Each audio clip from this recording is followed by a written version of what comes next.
Now, on 105.9 FM and streaming worldwide on the WMAL app, O'Connor and Company.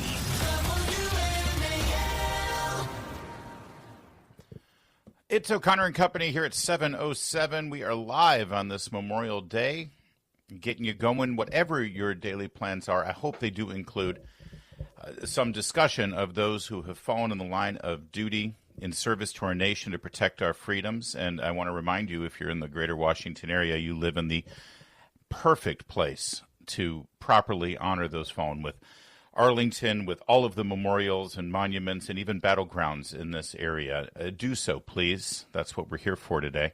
At 7:35, we'll speak with Bill D'Agostino, Media Research Center, and then 8:05, Emily Dominich, who's doing just that, by the way, with the Travis Manion Foundation today. Gold Star families honoring fallen heroes at Arlington Cemetery. I am Larry O'Connor with Julie Gunlock. Good morning, Julie. Good morning.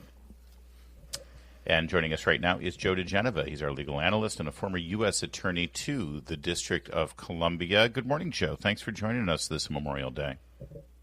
Good morning, Larry. And let me just say that even though there are parts of Washington I don't miss living in, the one thing I do miss now, and Victoria and I both miss, is Arlington National Cemetery and being able to go by and visit and see the memorials and pay homage to the fallen heroes of this country. So God bless them all.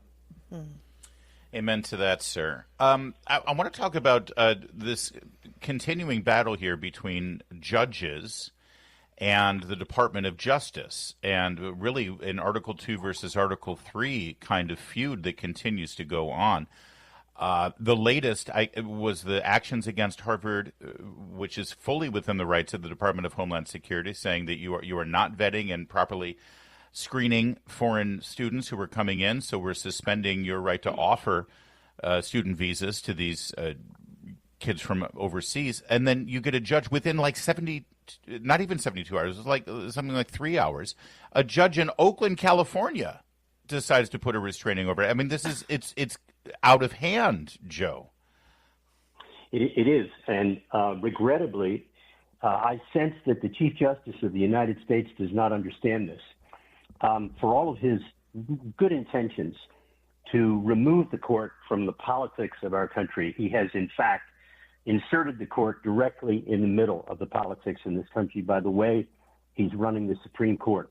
And I think something happened the other day which has not gone widely reported, and that is a judge on the Fifth Circuit Court of Appeals, the U.S. Fifth Circuit, named Judge Ho, who was the person who was going to get the seat that Amy Coney Barrett got, issued an opinion in a matter involving, once again, the power of the president, and ripped the Chief Justice to shreds. Ooh. It is, everybody should, all you have to do is put in Judge Ho, and his opinion will come up. It is an amazing takedown of the Chief Justice and the Supreme Court, an admonition from a lower court to the higher court to do your job. It is a rip-roaring read. I commend it to everyone. Oh, excellent. And I do just want to make sure everyone, when you go to your browser, type in Judge Ho. If you just type Ho, you're going to get websites that you don't want in your history. That's right. All right. So let's be clear on that. Yeah, but this guy is amazing. This was a takedown of monumental proportions. Now, it's going to be interesting to see what happens on that court and to him. Yeah. Yeah, exactly. Finally, Justice Roberts will find a judge that he wants to actually say some harsh words to. That would be Judge Ho. Yes. Joe, we also had... apropos of your point, though, this is not going to stop until the Supreme Court stops it. You're going to see more of these cases that you just alluded to until the Supreme Court stops it. Will they? I do not know. Well, I mean, Joe, we are living at a time where this, for instance, Judge Dugan, who was arrested and hopefully will be prosecuted for what she did, the video is now out. And boy, I don't know how she's going to get out of this. It is shocking what she did. But I think in light of what you've just laid out for us and the fact that Roberts will not get involved, I mean, that's just how far they've gone now. Isn't this isn't just sort of audacity? The idea that they can do anything they want, even break the law. I mean, the idea that she's also considering hiding behind this, she can do anything she wants because she's a judge, including steal cars and like rob banks. It is insane. But again, isn't that just where we are with the judicial system in this country?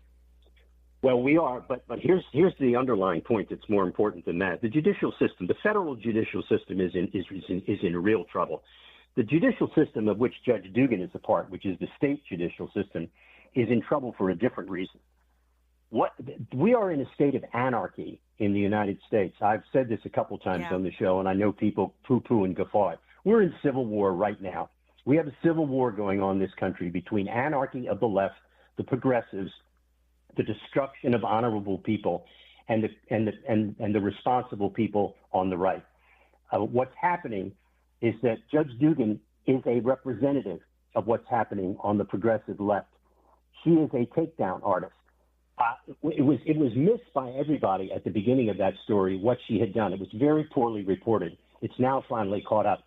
She left the bench. She physically got off the bench, went into her courtroom, went outside into the hallway. People have to understand this. Judges do not leave the bench for reasons of security. She went out into the hallway and confronted ICE agents in a public hallway of a courthouse. She should not only be removed, she should be put in prison. But this is where the left is. This is anarchy. We are there. The fight is on. And by the way, it's getting tough for the left when the Southern Poverty Law Center puts Turning Point USA on its hate group list along with the Ku Klux Klan. I hope that Charlie Kirk sues the living crap out of the Southern Poverty Law Center. Well, I wanted to get to that, so let's go right to it, Joe. What grounds do they have here? This is SPLC, of course, made their name by going after the Ku Klux Klan. The entire organization now has been warped as a weapon, a Soros-funded weapon against anyone who dares to have an opinion. And they are now, if they put them on this, what they call their hate map, and they call Charlie Kirk's Turning Point USA a hate group, is that actionable or is that protected opinion? Oh, it's not protected, in my opinion. I mean, now that we have people being assassinated, riots occurring, people believing they can run cars into people, people who are inspired to take action against public officials who are Republicans or conservatives. The bottom line is this.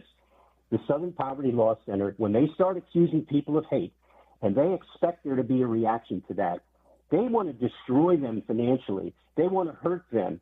And they don't even care if there's physical consequences when people go off the reservation and commit acts of violence. I hope Charlie Kirk sues them back to the Stone Age. He's got a deep pocket now. Charlie is no longer a young man who lives in a tent somewhere outside of a university. Charlie's got a mansion and a few more to follow, and I hope he sues SPLC. And here's the other thing. I think it's time for the Justice Department to open a special grand jury to investigate the Southern Poverty Law Center, because I believe that what they are doing is conspiring to deny Charlie Kirk and others their civil rights. This is clearly, somebody's paying for this. Those people from the SPLC need to be in front of a federal grand jury. Somebody in the Justice Department needs to take this up and get this going. Joe, have a pleasant and reflective and relaxing Memorial Day, sir. Hopefully this is the last thing you have to do for work and you can just, kick back the rest of the day. I'm going to skip listening to progressive podcasts because they all sound like pajama boys, and that's their problem. Thank you, Joe. It is 7:15. Now on 105.9 FM and streaming worldwide on the WMAL app. O'Connor and Company. It's 7:37. Thanks for tuning into O'Connor and Company. Coming up on this busy Memorial Day morning, where we are live, by the way, in case you were wondering, this is us. Do we need to hold up a newspaper to show you the headline? It really. Oh, I can prove that we're live right now, Julie Gunlock. We're tracking a viral video of French President Macron being like smacked in the face by his wife. His crazy geriatric wife. Ugh. Just as it's doing like a Will Smith on him, right? It was really bad. It's rough. Right as the plane of their like presidential plane door is opening and they're about to come out in Vietnam and make a big state visit, and his wife's like beating up on him. And Macron turns to the camera and goes, "Oh, hi." Like, you know how the French are, though. That could just be, typical, like, well, she foreplay. is. I mean, wasn't she in her 30s and he was 15 when they started? And a man. I'm kidding. She's not a man. She's very manly looking, though. Joining us right now, Bill D'Agostino, who's really thrilled that he gets to follow up this little witty repartee. How else do you prove that we're live? Senior research analyst over at Media Research Center. Hey, Bill. Happy Memorial Day. Thanks for joining us.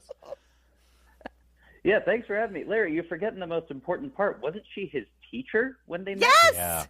Yeah. Yes. It's one and she of those was in her situations. 30s. And he was like a kid. Ugh. It's a French thing, Bill.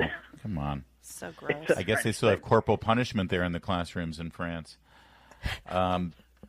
Bill, we here on WMAL, obviously, we put a lot of focus on this horrific assassination of 2 staff members from the Israeli embassy here in Washington, D.C. It was a local story here for us as we cover crime in Washington, but also, obviously, it has international ramifications. And this was a terror attack. The guy was arrested and started chanting Free Palestine, and we've delved into a lot of his political affiliations. What's weird is everything I just described just now about how we covered this story on WML, apparently the well-funded major networks in this country, they were incapable of doing what we just did. You've been tracking it at MRC. What did you learn? Well, look, it's hard to dig up very public information about somebody who just committed a major terroristic attack, right?